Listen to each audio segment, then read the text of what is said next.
¿Qué tal amigos? Un cordial saludo. Estamos nuevamente en una transmisión más de su programa Reflexiones de la Biblia, hoy con el tema titulado El pecado de Moisés, primera parte. Bienvenido.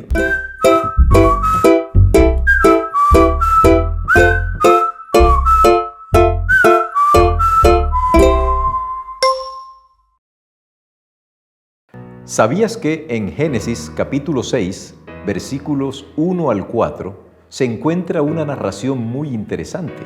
En esa narración se menciona de que los hijos de Dios se fijaron en las hijas de los hombres, se casaron con ellas y tuvieron hijos que llegaron a convertirse en giborim, o en valientes o en gigantes. Hay una teoría que sale de un libro pseudoepigráfico llamado Primera de Enoc, que dice que esos hijos de Dios son los ángeles caídos después de la expulsión de Satanás. Esta teoría dice que los ángeles caídos llegaron a la tierra, enamoraron a las hijas de los hombres y tuvieron con ellos hijos que fueron gente gigantesca. Esto es una aberración de la cosa más horrible. ¿Saben por qué? Porque es que los ángeles, incluidos Satanás, aunque esté caído, tienen una naturaleza no compatible con la naturaleza humana. Dicho en otros términos, es tratar de pensar que un elefante va a emparentar con una hormiga o que un oso va a emparentar con una hormiga para que salga un oso hormiguero. Eso no tiene punto de comparación. Esa es una de las invenciones más oscuras que el ser humano se haya inventado, decir que los ángeles se casaron con las mujeres. Así que sabías que eso es una falacia más de las interpretaciones que se le quieren dar al texto bíblico. Para el día de hoy tenemos un tema muy interesante, como todos los temas que hemos venido tratando durante este trimestre del libro de Deuteronomio, y es el pecado de Moisés. Vamos a dividirlo, como la lección también nos lo sugiere, en dos partes. En esta primera sección vamos a hacer un análisis de lo que ocurrió en el pecado de Moisés.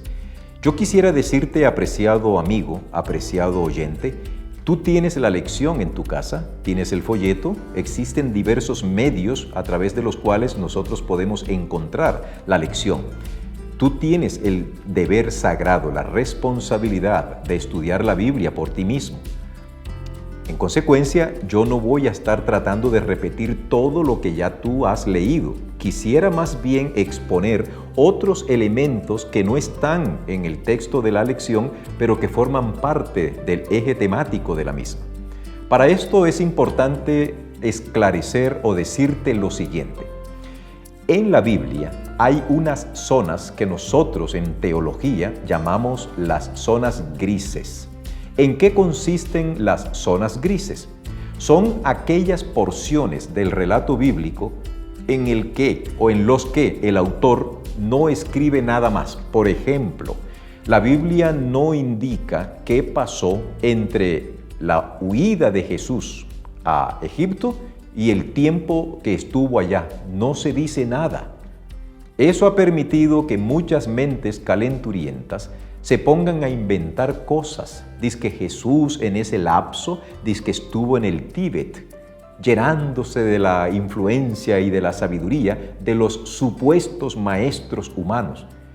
Eso es una cosa absurda, sabiendo que en Jesús pervivía la deidad en plenitud. ¿Qué necesidad tenía Dios de pedirle sabiduría a unos hombres que Él creó?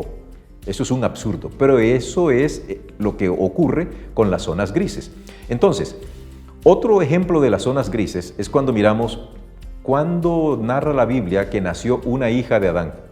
La Biblia no dice cuántos años tenía Adán y Eva cuando nació la primera hija o cuando nacieron otras hijas, porque esto ha generado que muchos pregunten ¿y con quién se casó Caín? Porque la Biblia simplemente dice, y tuvo Adán y Eva hijos e hijas, punto. Pero no dice a qué edad la tuvieron. Entonces, con este marco de referencia en nuestra cabeza, entendiendo de que las zonas grises son abundantes en la Biblia y que no tenemos el permiso divino para especular más allá de lo que la misma revelación nos permite, vamos a entrar en el tema del pecado de Moisés. Hay una pregunta: ¿por qué Dios no pasó por alto el pecado de Moisés? La respuesta la obtenemos en el hecho de que Moisés era el líder espiritual, era el jefe absoluto de las huestes de Israel. Y él, como caudillo que había dado instrucciones al pueblo, no podía esperar que Dios tratara al pueblo de una manera diferente a la que Dios lo trataría a él. ¿Por qué el pecado de Moisés fue tan grave? Es más, si nos ponemos a analizar, surgiría una pregunta. De los 10 mandamientos, ¿qué mandamiento violó Moisés para que sea tipificado como pecado? ¿Cuál crees tú que sería la respuesta? Yo te propongo el primer mandamiento o el segundo mandamiento, pero el primer mandamiento y el segundo mandamiento tienen un eje conector, a saber, Dios es supremo por encima de todas sus criaturas. Y cuando Dios le dijo a Moisés, háblale a la roca, eso se lo dijo en privado a Aarón y a Moisés. Háblale a la roca, no golpees la roca, háblale. Y Moisés fue, y en vez de hablarle, el relato bíblico nos dice que él estaba tan lleno de ira, estaba enojado, que golpeó la roca 2 veces. Esto permite hacer otro análisis, y es, ¿por qué el pecado de Moisés fue tan grave? ¿Acaso es que no dice la Biblia que él se airó? Moisés se airó al punto que él utilizó una expresión fuerte y llamó a los hijos de Israel rebeldes. Para nosotros hoy, en estas latitudes occidentales, el término rebelde a veces se aplica a grupos insurrectos o a una persona que va en contravía de un orden jurídico o un hijo que no hace caso. Pero en el pensamiento hebreo, una persona rebelde es alguien contumaz, es una persona cuyo seso, cuya cabeza pareciera ser que se le ha perdido y no tiene la capacidad de racionalizar. Así que lo que Moisés le dijo al pueblo de Israel fue una expresión idiomática fuerte. Pero, ¿en qué consistió realmente el pecado de Moisés? ¿En la ira? No, porque la Biblia misma, allá en pluma del apóstol Pablo, dice, airaos, pero no pequéis. En otras palabras, la ira en sí misma no es un pecado, porque forma parte de la exacerbación de nuestro estado de ánimo. El mismo Señor Jesucristo también se airó. Es importante aquí que nosotros tengamos también mucho cuidado en distinguir entre los antropomorfismos, que son formas que le damos a Dios, que Dios tiene brazos, Dios tiene ojos, Dios tiene oído, Dios tiene boca, etc., y los antropopatismos, que son pasiones o emociones que nosotros le asignamos a Dios. Entonces la Biblia es consecuente con sí misma. El pecado de Moisés no consistió en que él se airara, no consistió en que él golpeara la roca. El golpe a la roca no generaba ningún pecado. El pecado de Moisés consistió en que él quiso hacerse el que formaba parte de un equipo que hacía portentos milagrosos.